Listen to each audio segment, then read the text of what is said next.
হেমন্তের সাত সকালে বাবার সঙ্গে নাস্তা করছি বসে। পাটি সাপটা, চা, বেশি বলে বসে ঠান্ডা এক গ্লাস, কোল্ড এক গ্লাস ওয়াটার।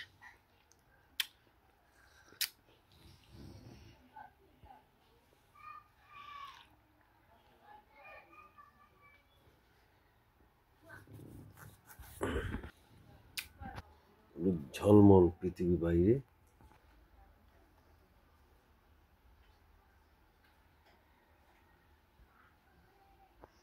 বাবা নাস্তা করছেন, আমিও করছি।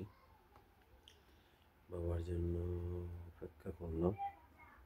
সকালে ঘুম থেকে মর্নিং ওয়াক করে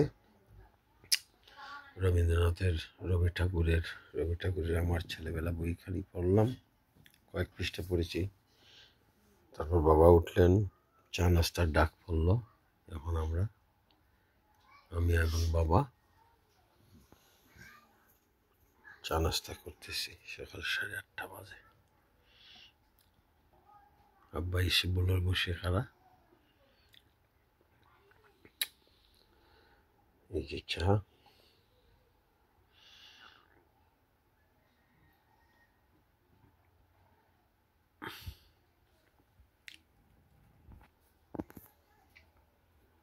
সামনের সপ্তাহ আজকের দিনে দূর প্রবাসে থাকবো,